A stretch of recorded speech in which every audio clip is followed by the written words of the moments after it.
Hello folks, I'm Walter Bernasiak and this is Top 5. Here we count down the best and worst performances of our most beloved actors. Today we finish up what we started last week and conclude the top 10 best Robin Williams performances with his 5 greatest roles.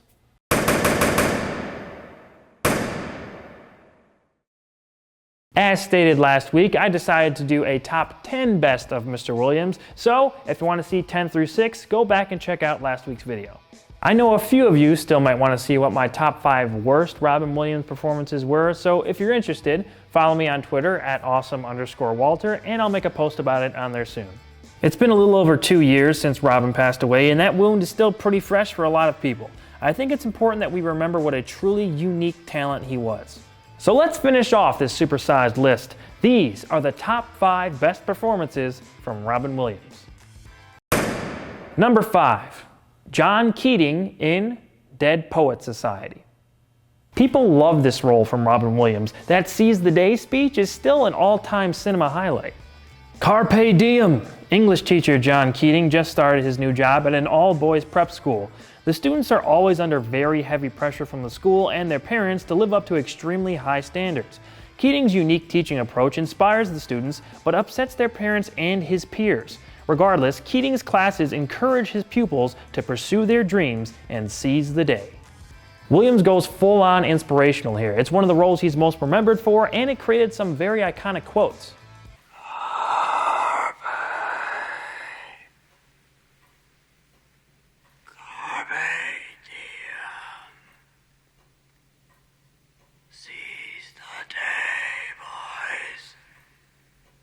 I'll admit I didn't see this until recently and was actually let down a bit from the movie. I guess it's difficult for me to relate to a bunch of rich kids in prep school. However, Williams absolutely lived up to the hype. I can't. Why not? I can't talk to him this way. And you're acting for him, too. You're playing the part of the dutiful son. I know this sounds impossible, but you have to talk to him. You have to show him who you are, what your heart is. How he motivates his students is infectious, and his character has just the right amount of mystery surrounding him. He wants the best for these kids, and sometimes that comes in conflict with what their parents envision for them.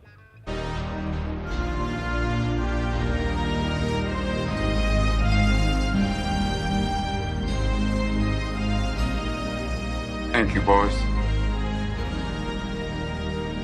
Thank you. Seize the day indeed. Thank you for this lesson, Mr. Williams. Number 4. Perry in The Fisher King. Robin was known for his off-the-wall characters and personality, but I never saw anything like his performance in The Fisher King. Shock jock Jack Lucas was a rising star that turned to alcohol after inadvertently pushing a caller into shooting up a local bar and killing a group of innocent people. At his lowest moment, Jack meets Perry, a mentally scarred homeless man who was present as his wife was murdered by the caller Jack accidentally encouraged. Feeling extreme guilt, Jack vows to help Perry get back on his feet. However, this is much easier said than done. This Terry Gilliam-directed movie was guaranteed to be a little weird, but adding Williams in brought it to a whole nother level, in a good way, of course. Robin really got immersed in this character. It's him acting zany, but it's very different from what we've come to expect from him. The way he talks is different, the way he moves is different. It's all exclusive to this character. I love this guy! You hear me? I love this guy! Oh, you hear me, Jaded City? I love Jack! He cares! Oh, Jack! In this jaded motherfucking city that you... Will you shut up? You sympathize with Perry very much in this film, and there is a lot behind his broken psyche. There are a lot of layers for Robin to play with, and you can tell he was having a ball diving through all of them. His chemistry with Jeff Bridges is something to see as well. Those scenes range from funny to confusing to very heartfelt. He turned to the fool and said with amazement, "How could you find that which my brightest and bravest could not?" The fool replied, "I don't know. I only knew that you were thirsty."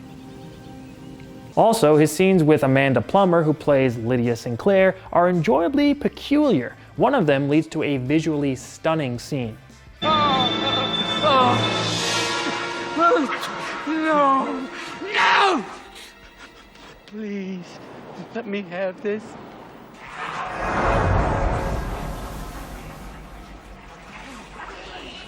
Williams got to show off even more of his talent in this film in a way we hadn't seen yet. I strongly suggest checking this one out if you haven't seen it yet.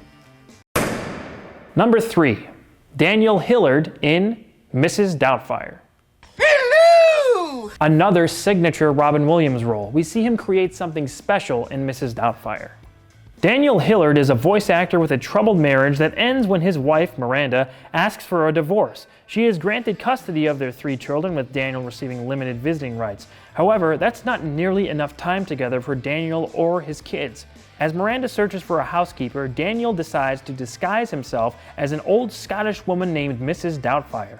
She gets the job, and once again, Daniel is with his family for most of the day. However, Daniel struggles to keep up the charade as Miranda begins dating James Bond. Since Williams is playing an actor in this, he really got to show off a lot of fun voices that are still hilarious. Piss off, Lou. Nancy and I are still looking for the other half of my head. Idiot! You're doing it! I'm sitting on a gold mine! Don't make me smack you, sweetheart. I'll do it. Figaro. I do a great impression of a hot dog. The main reason why this is here is of course because of the Mrs. Doubtfire character. He really pulls off embodying a completely different person. From the voice to her physicality, Mrs. Doubtfire becomes independent of the Daniel character, and you almost forget it's Williams under the makeup at a few points. Hello. Mrs. Hillard, I presume? Yes, I'm Miranda Hillard. Euphigenia Doubtfire. Yes, won't you please come in? Thank you, dear. Now, balancing all that with trying to keep up the facade creates a few situations that had to be difficult for Williams to properly play. There's a Mrs. Sellner here to see you. Oh, is she here? Yes, dear, she is.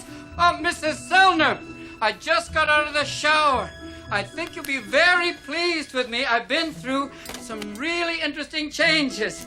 The heart is there once again as Williams does all this just to be able to see his kids. The love between them is very believable, and we see the sincerity in his eyes when Daniel speaks of them. I'm addicted to my children, sir. I love them with all my heart. And the idea of someone telling me I can't be with them, I can't see them every day, well, it's like someone saying I can't have air. I can't live without air, and I can't live without them. Also, the speech at the end delivered by Mrs. Doubtfire still feels very earnest and warm. It's a great lesson to take away from this film. But if there's love, dear, those are the ties that bind. And you'll have a family in your heart forever. All my love to you, Poppet. You're going to be all right.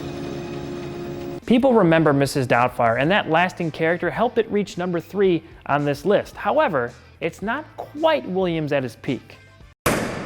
Number 2, Shawn Maguire in Good Will Hunting. I spoke about this movie when covering Ben Affleck's best performances, but I think even more than Damon, Williams is the one that you remember most from this film. Will Hunting is a young man with an extremely high IQ. However, he's never seen the point in achieving his immense potential or putting his mind to good use. He's challenged to do so by MIT professor Gerald Lambeau and his friend, therapist Shawn Maguire. When even his best friend Chucky starts to question why Hunting works manual labor jobs instead of using his brain to have a better life, Will must decide what's best for him as a crossroads presents itself. Now, what elevates this inspirational character above Mr. Keating from Dead Poets Society is just how much more relatable Shawn is. He's just a regular guy from Boston who speaks the truth, harsh when necessary, loving when needed. And we see Shawn go through his own arc in this film, learning something new from Will while opening up old wounds from his friendship with Jerry. Oh, you arrogant shit. That's why I don't come to the goddamn reunions. Because I can't stand that look in your eye. You know, that condescending, embarrassed look. You think I'm a failure. I know who I am, and I'm proud of what I do. It was a conscious choice. I didn't fuck up. Shawn has a ton of baggage going into his sessions with Will. With his wife dead, Shawn has given up on certain aspects of his life. However, when discussing his wife, you see Williams glow and deliver some impressively authentic dialogue. Oh, Christ. But Will, she's been dead 2 years, and that's the shit I remember. It's wonderful stuff, you know? Little things like that. Yeah, but those are the things I miss the most. The little idiosyncrasies that only I knew about. That's what made her my wife. The moment most people point to in this movie is the famous bench scene. This is probably my favorite individual scene Williams ever did. You're an orphan, right?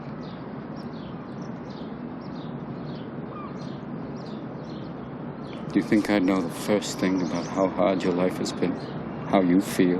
Who you are? Because I read Oliver Twist. Does that encapsulate you? I really like this movie and love Williams in it. Want to see Robin at his most inspirational? Watch Good Will Hunting. Now, if you'll excuse me, I gotta go see About a Girl. Son of a bitch. He stole my line. And the #1 best Robin Williams performance is Cy Parrish in 1 Hour Photo. I was really debating putting this at the #1 spot. While I do think it's his best performance, I prefer to remember Robin more as Shawn from Good Will Hunting or brighter characters than a dark character like Cy. But I can't lie, this was Williams at his best. Unrecognizable, deeply flawed with a mix of sad and dark motivations. This character did a lot of bad things, but you can't help but feel sorry for him. Cy Parrish works behind the counter at the local Save Mart. He's a friendly and personable worker who pleasantly interacts with his regular customers. However, behind the soft blue eyes of Cy is a desperately lonely man who builds an obsession with the Yorkin family, longtime customers of his, who he imagines as the ideal family. When Cy finds out things aren't as perfect as they seem with the Yorkins, he takes his obsession to even more dangerous levels. It's a true testament to Williams' ability to make a character like this as sympathetic as he turned out. What does a scarred childhood and years of loneliness do to someone? How and in what way do those experiences affect that person? Important questions. Williams goes headfirst into those dark areas of the mind without looking back.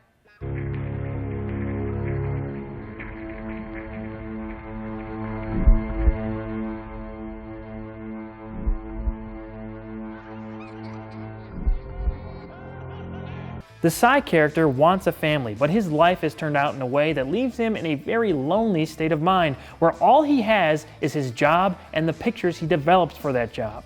The narrations are also very strong in this film. Cy's philosophy about pictures is very fascinating. And if these pictures have anything important to say to future generations, it's this. I was here. I existed.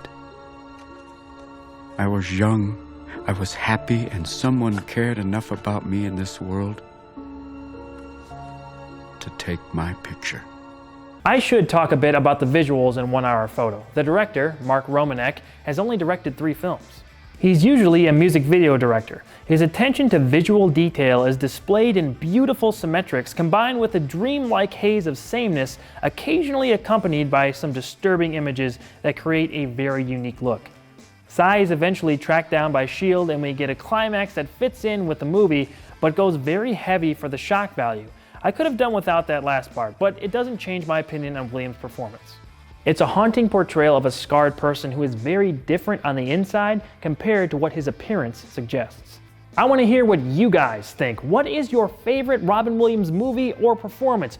Who do you want me to cover next in the show? Leave a comment and let me know.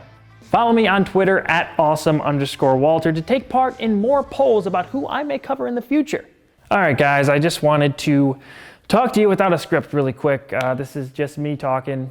Robin Williams was a really special and different performer.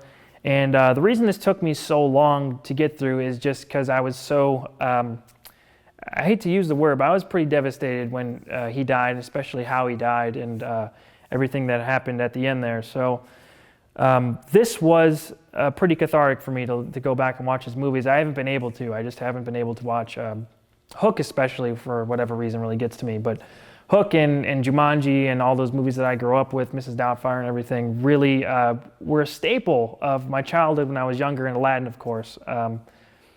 And I just couldn't watch those for a long time. And it's really difficult to think about because it's like we never knew Robin Williams. You know, most of us never met the guy.